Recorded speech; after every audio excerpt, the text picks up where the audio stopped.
소녀는 개울가에서 소녀를 보자 곧 윤초신의 증손녀딸이라는 걸 알 수 있었다. 소녀는 개울에다 손을 잠그고 물장난을 하고 있는 것이다. 서울서는 이런 개울물을 보지 못하기나 한 듯이 벌써 며칠째 소녀는 학교에서 돌아오는 길에 물장난이었다. 그런데 어제까지 개울 기슭에서 하더니 오늘은 징검다리 한가운데 앉아서 하고 있다. 소녀는 개울뚝에 앉아버렸다. 소녀가 비키기를 기다리자는 것이다. 요행 지나가는 사람이 있어 소녀가 길을 비켜주었다. 다음 날은 좀 늦게 개울가로 나왔다. 이날은 소녀가 징검다리 한가운데 앉아 세수를 하고 있었다. 분홍 스웨터 소매를 걷어올린 목덜미가 마냥 희었다. 한참 세수를 하고 나더니 이번에는 물속을 빤히 들여다본다. 얼굴이라도 비춰 보는 것이리라. 갑자기 물을 움켜낸다. 고기 새끼라도 지나가는 듯. 소녀는 소년이 개울뚝에 앉아있는 걸 아는지 모르는지 그냥 날쌔게 물만 움켜낸다. 그러나 번번이 허탕이다. 그대로 재미있는 양 자꾸 물만 움킨다. 어제처럼 개울을 건너는 사람이 있어야 길을 비킬 모양이다. 그러다가 소녀가 물속에서 무엇을 하나 집어낸다. 하얀 조약돌이었다. 그리고는 벌떡 일어나 팔짝팔짝 징검다리를 뛰어 건너간다. 다 건너가더니만 획 이리로 돌아서며 이 바보! 조약돌이 날아왔다. 소녀는 저도 모르게 벌떡 일어섰다. 단발머리를 나풀거리며 소녀가 막 달린다. 갈밭 사이길로 들어섰다. 뒤에는 청량한 가을 햇살 아래 빛나는 갈꽃뿐. 이제 저쯤 갈밭머리로 소녀가 나타나리라. 꽤 오랜 시간이 지났다고 생각됐다. 그런데도 소녀는 나타나지 않는다. 발돋움을 했다. 그러고도 상당한 시간이 지났다고 생각됐다. 저쪽 갈밭머리에 갈꽃이 한 움큼 움직였다. 소녀가 갈꽃을 안고 있었다. 그리고 이제는 천천한 걸음이었다. 유난히 맑은 가을 햇살이 소녀의 갈꽃머리에서 반짝거렸다. 소녀 아닌 갈꽃이 들길을 걸어가는 것만 같았다. 소녀는 이 갈꽃이 아주 배지 않게 되기까지 그대로 서 있었다.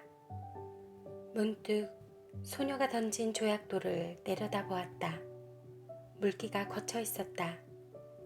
소녀는 조약돌을 집어 주머니에 넣었다. 다음 날부터 좀 더 늦게 개울가로 나왔다. 소녀의 그림자가 배지 않았다. 다행이었다. 그러나 이상한 일이었다. 소녀의 그림자가 배지 않는 날이 계속될수록 소년의 가슴 한구석에는 어딘가 허전함이 자리 잡는 것이었다. 주머니 속 조약돌을 주무르는 버릇이 생겼다. 그러한 어떤 날, 소녀는 전에 소녀가 앉아 물장난을 하던 징검다리 한가운데에 앉아보았다. 물속에 손을 잠갔다. 세수를 하였다. 물속을 들여다보았다. 검게 탄 얼굴이 그대로 비치었다. 싫었다. 소녀는 두 손으로 물속의 얼굴을 움키었다. 몇 번이고 움키었다. 그러다가 깜짝 놀라 일어나고 말았다. 소녀가 이리로 건너오고 있지 않느냐. 숨어서 내가 하는 일을 엿보고 있었구나. 소녀는 달리기를 시작했다. 디딤돌을 헛디뎠다. 한 발이 물속에 빠졌다. 더 달렸다. 몸을 가릴 데가 있어줬으면 좋겠다. 이쪽 길에는 갈밭도 없다. 메밀밭이다. 전에 없이 메밀꽃 냄새가 짜릿하게 코를 찌른다고 생각됐다. 미간이 아찔했다. 찝찝한 액체가 입술에 흘러들었다. 코피였다. 소녀는 한 손으로 코피를 훔쳐내면서 그냥 달렸다. 어디선가 바보, 바보 하는 소리가 자꾸만 뒤따라오는 것 같았다. 토요일이었다. 개울가에 이르니 며칠째 보이지 않던 소녀가 건너편가에 앉아 물장난을 하고 있었다. 모르는 채 징검다리를 건너기 시작했다. 얼마 전에 소녀 앞에서 한번 실수를 했을 뿐 여태 큰 길 가듯이 건너던 징검다리를 오늘은 조심스럽게 건넌다. 예! 못 들은 채 했다. 뚜기로 올라섰다. 예! 이게 무슨 조개지? 자기도 모르게 돌아섰다. 소녀의 맑고 검은 눈과 마주쳤다. 얼른 소녀의 손바닥으로 눈을 떨고 왔다. 비단조개. 이름도 참 곱다. 갈림길에 왔다. 여기서 소녀는 아래편으로 한 3마장쯤, 소녀는 우대로 한 10리쯤 가까운 길을 가야 한다. 소녀가 걸음을 멈추며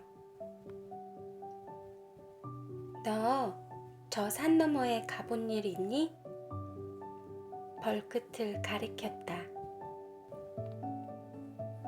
없다.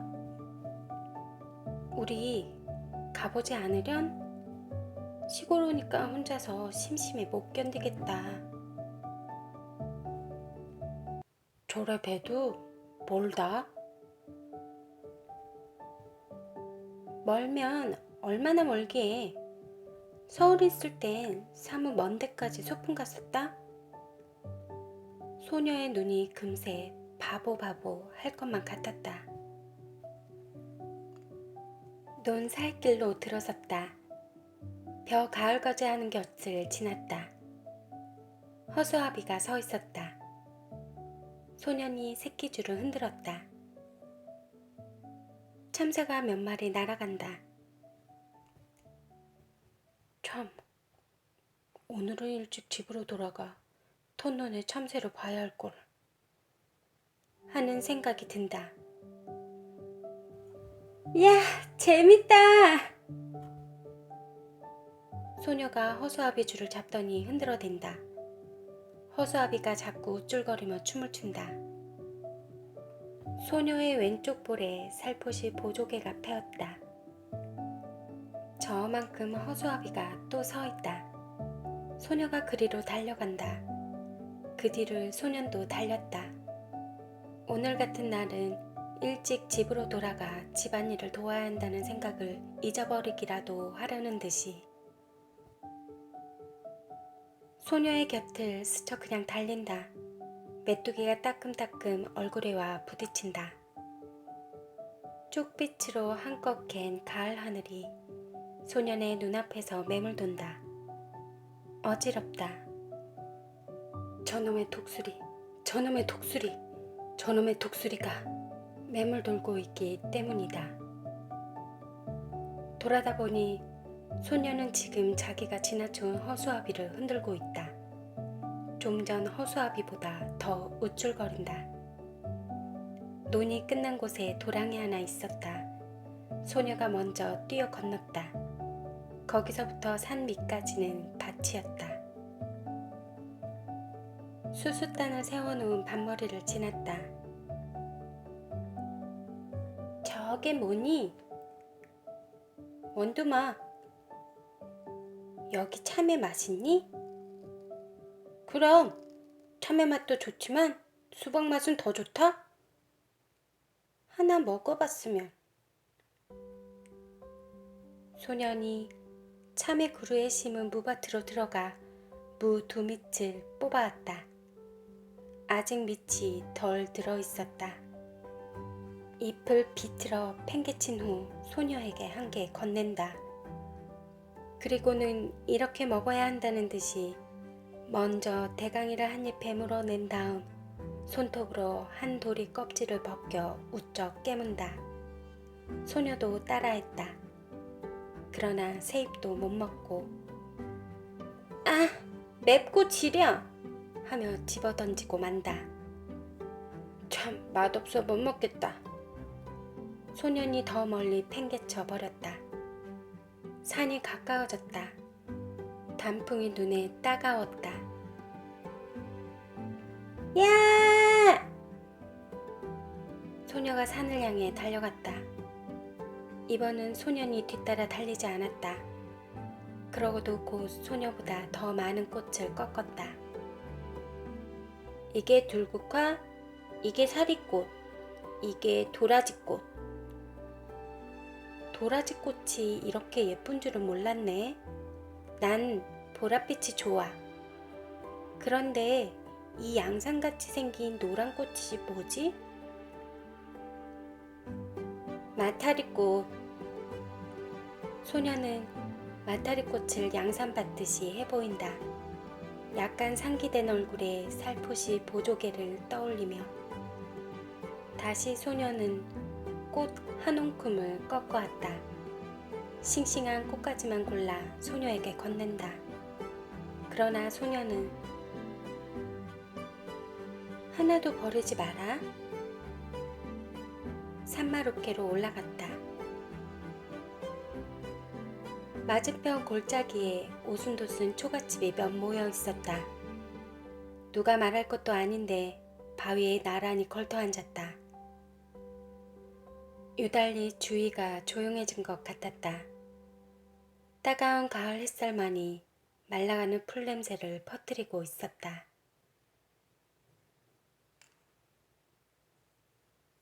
저건 또 무슨 꽃이지? 적잖이 비탈진 곳에 칡덩쿨이 엉키어 꽃을 달고 있었다. 꼭 등꽃 같네. 서울 우리 학교에 큰 등나무가 있었단다. 저 꽃을 보니까 등나무 밑에서 놀던 동무들 생각이 난다. 소녀가 조용히 일어나 비탈진 곳으로 간다. 꽃송이가 많이 달린 줄기를 잡고 끊기 시작한다. 좀처럼 끊어지지 않는다. 안간힘을 쓰다가 그만 미끄러지고 만다. 칡덩쿨을 그어쥐었다. 소년이 놀라 달려갔다. 소녀가 손을 내밀었다. 손을 잡아 이끌어 올리며 소녀는 제가 꺾어다 줄 것을 잘못했다고 뉘우친다. 소녀의 오른쪽 무릎에 땀방울이 내맺혔다. 소녀는 저도 모르게 생채기에 입술을 가져다 대고 빨기 시작했다. 그러다가 무슨 생각을 했는지 획 일어나 저쪽으로 달려간다. 좀 만에 숨이 차 돌아온 소녀는 이걸 바르면 낫는다? 송진을 생채기에다 문질러 바르고는 그 다름으로 칡덩굴 있는 대로 내려가 꽃 많이 달린 몇 줄기를 이빨로 끊어가지고 올라온다. 그리고는 저기 송아지가 있다. 그리 가보자. 누렁 송아지였다. 아직 콧뚜레도 깨지 않았다. 소년이 고삐를 바투지고 등을 긁어주는 채 훌쩍 올라탔다. 송아지가 껑충거리며 돌아간다. 소녀의 흰 얼굴이 분홍 스웨터가 남색 스커트가 안고 있는 꽃과 함께 범벅이 된다. 모두가 하나의 큰 꽃묶음 같다. 어지럽다. 그러나 내리지 않으리라. 자랑스러웠다. 이것만은 소녀가 흉내내지 못할 자기 혼자만이 할 수 있는 일인 것이다. 너희 예서 뭣들 하느냐? 농부 하나가 억새풀 사이로 올라왔다. 송아지 등에서 뛰어내렸다. 어린 송아지를 타서 허리가 상하며 어쩌느냐고 꾸지람을 들을 것만 같다. 그런데 나룻이 긴 농부는 소녀 편을 한번 훑어보고는 그저 송아지 고삐를 풀어내면서 어서들 집으로 가거라. 소나기가 올라. 참, 먹장구름 한 장이 머리 위에 와 있다. 갑자기 사면이 소란스러워진 것 같다. 바람이 우수수 소리를 내며 지나간다. 삽시간의 주위가 보랏빛으로 변했다. 산을 내려오는데 떡갈나무 잎에서 빗방울 듣는 소리가 난다. 굵은 빗방울이었다. 목덜미가 선뜻선뜻했다. 그러자 대번에 눈앞을 가로막는 빗줄기. 비 안개 속에 원두막이 보였다. 그리로 가 비를 그을 수밖에. 그러나 원두막은 기둥이 기울고 지붕도 갈래갈래 찢어져 있었다. 그런대로 비가 덜 새는 곳을 가려 소녀를 들어서게 했다. 소녀의 입술이 파랗게 질렸다. 어깨를 잡고 떨었다. 무명 겹 저고리를 벗어 소녀의 어깨를 싸주었다. 소녀는 비에 젖은 눈을 들어 한번 쳐다보았을 뿐 소년이 하는 대로 잠자코 있었다. 그리고는 안고 온 꽃묶음 속에서 가지가 꺾이고 꽃이 일그러진 송이를 골라 발밑에 버린다. 소녀가 들어선 곳도 비가 새기 시작했다. 더 거기서 비를 그을 수 없었다. 밖을 내다보던 소년이 무엇을 생각했는지 수수밭 쪽으로 달려간다. 세워놓은 수숫단 속을 뒤집어 보더니 옆에 수숫단을 날라다 덧세운다. 다시 속을 뒤집어 본다. 그리고는 이쪽을 향해 손짓을 한다. 수숫단 속은 비는 안 새었다. 그저 어둡고 좁은 게 안 됐다. 앞에 나앉은 소녀는 그냥 비를 맞아야만 했다. 그런 소년의 어깨에서 김이 올랐다. 소녀가 속삭이듯이 이리 들어와 앉으라고 했다. 괜찮다고 했다. 소녀가 다시 들어와 앉으라고 했다. 할 수 없이 뒷걸음질을 쳤다. 그 바람에 소녀가 안고 있는 꽃묶음이 망그러졌다. 그러나 소녀는 상관없다고 생각했다. 비에 젖은 소년의 몸 내음새가 확 코에 끼얹혀졌다. 그러나 고개를 돌리지 않았다. 도리어 소년의 몸 기운으로 해서 떨리던 몸이 저기 누그러지는 느낌이었다. 소란하던 수순잎 소리가 뚝 그쳤다. 바퀴 멀게졌다. 수숫단 속을 벗어나왔다. 멀지 않은 앞쪽에 햇빛이 눈부시게 내리붙고 있었다. 도랑 있는 곳까지 와보니 엄청나게 물이 불어 있었다. 빛마저 제법 붉은 흙탕물이었다. 뛰어 건널 수가 없었다. 소년이 등을 돌려댔다. 소녀가 순순히 엎이었다. 걷어올린 소년의 잠방이까지 물이 올라왔다. 소녀는 어머나! 소리를 지르며 소년의 목을 끌어안았다. 개울가에 다다르기 전에 가을 하늘이 언제 그랬는가 싶게 구름 한 점 없이 쪽빛으로 개어 있었다. 그 뒤로 소녀의 모습은 배지 않았다.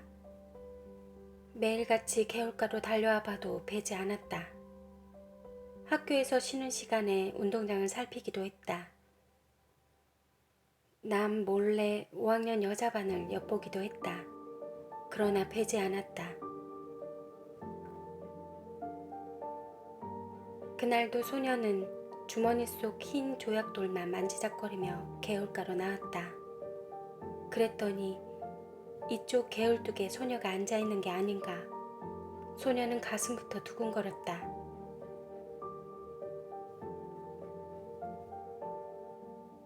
그동안 알았다?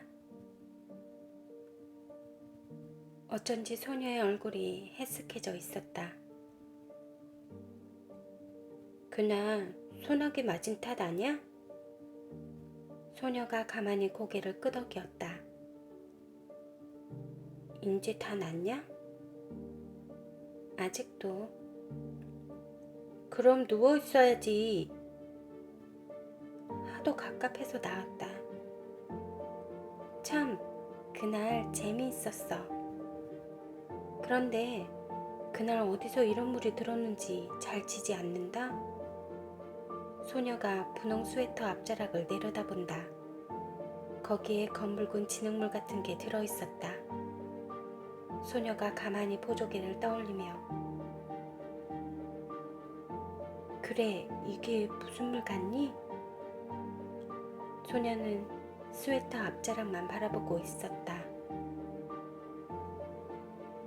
네, 생각해냈다. 그날 도랑을 건너면서 내가 엎인 일이 있지? 그때 네 등에서 오른 물이다. 소녀는 얼굴이 확 달아오름을 느꼈다. 갈림길에서 소녀는 저 오늘 아침에 우리 집에서 대추를 땄다. 내일 제사 지내려고. 대추 한 줌을 내준다. 소녀는 주춤한다. 맛봐라. 우리 증조 할아버지가 심었는데 아주 달다. 소녀는 두 손을 오그려 내밀며 참 알도 굵다. 그리고 우리 이번에 제사 지내고 나서 좀 있다 집을 내주게 됐다.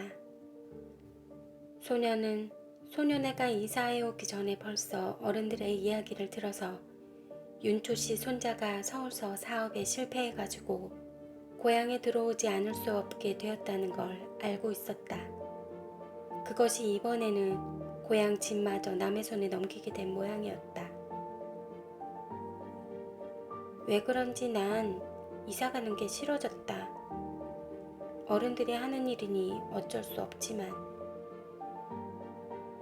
전에 없이 소녀의 까만 눈에 쓸쓸한 빛이 떠돌았다.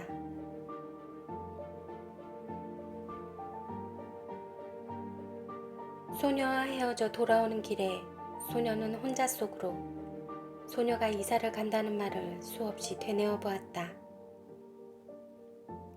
무어 그리 안타까울 것도 서러울 것도 없었다. 그렇건만 소녀는 지금 자기가 씻고 있는 대추 알의 단맛을 모르고 있었다. 이날 밤 소녀는 몰래 덕세 할아버지네 호두밭으로 갔다. 낮에 봐두었던 나무로 올라갔다. 그리고 봐두었던 가지를 향해 작대기를 내리쳤다. 호두송이 떨어지는 소리가 별나게 크게 들렸다. 가슴이 선뜩했다. 그러나 다음 순간 굵은 호두야 많이 떨어져라 많이 떨어져라. 저도 모를 힘에 이끌려 마구 작대기를 내리치는 것이었다. 돌아오는 길에는 열 이틀 다리 지우는 그늘만 골라 디뎠다. 그늘의 고마움을 처음 느꼈다. 불룩한 주머니를 어루만졌다. 호두송이를 맨손으로 깠다가는 옴이 오르기 쉽다는 말 같은 건 아무렇지도 않았다. 그저 근동에서 제일 가는 이 덕세 할아버지네 호두를 어서 소녀에게 맛보여야 한다는 생각만이 앞섰다. 그러다 아차 하는 생각이 들었다. 소녀더러 병이 좀 낫고들랑 이사가기 전에 한번 개울가로 나와달라는 말을 못해둔 것이었다. 바보 같은 것, 바보 같은 것. 이튿날 소년이 학교에서 돌아오니 아버지가 나들이 옷으로 갈아입고 닭 한 마리를 안고 있었다. 어디 가시느냐고 물었다. 그 말에도 대꾸도 없이 아버지는 안고 있는 닭의 무게를 겨냥해 보면서 이만하면 될까? 어머니가 망태기를 내주며 벌써 며칠째 갈갈하고 알날자를 보던데요. 크진 않아도 살은 쪘을 거예요. 소년이 이번에는 어머니한테 아버지가 어디 가시느냐고 물어보았다. 저 서당골 윤초씨 댁에 가신다. 제사상에라도 놓으시라고. 그럼 큰 놈으로 하나 가져가지. 저 얼룩 수탉으로. 이 말에 아버지는 허허 웃고 나서 허허 임마, 그래도 이게 실속이 있다. 소녀는 공연히 열적어 책보를 집어 던지고는 외양간으로 가 쇠잔등을 한번 철썩 갈겼다. 쇠팔이라도 잡는 채. 개울물은 날로 여물어 갔다. 소녀는 갈림길에서 아래쪽으로 가보았다. 갈반 머리에서 바라보는 서당골 마을은 쪽빛 하늘 아래 한결 가까워 보였다. 어른들의 말이 내일 소년애가 양평읍으로 이사간다는 것이었다. 거기 가서는 조그마한 가게방을 보게 되리라는 것이었다. 소녀는 저도 모르게 주머니 속 호두알을 만지작거리며 한 손으로는 수없이 갈 꽃을 휘어꺾고 있었다. 그날 밤 소녀는 자리에 누워서도 같은 생각뿐이었다. 내일 소년애가 이사가는 걸 가보나 어쩌나 가면 소녀를 보게 될까 어떨까. 그러다가 까무룩 잠이 들었는가 하는데 참 세상 일도. 마을 갔던 아버지가 언제 돌아왔는지. 윤초씨 댁도 말이 아니야. 그 많던 전답을 다 팔아버리고 대대로 살아오던 집마저 남의 손에 넘기더니 또 악상까지 당하는 걸 보면. 남포불 밑에서 바느질감을 안고 있던 어머니가 증손이라곤 계집애 그애 하나뿐이었지요. 그렇지. 사내에 둘 있던 건 어려서 잃어버리고 어쩌면 그렇게 자식복이 없을까. 글쎄 말이지. 이번엔 꽤 여러 날 앓는 걸 약도 변변히 못 써봤더더군. 지금 같아서 윤초씨네도 대가 끊긴 셈이지. 그런데 참 이번 계집엔 어린 것이 여간 잔망스럽지가 않아. 글쎄 죽기 전에 이런 말을 했다지 않아? 자기가 죽거든 자기 입던 옷을 꼭 그대로 입혀서 묻어달라고.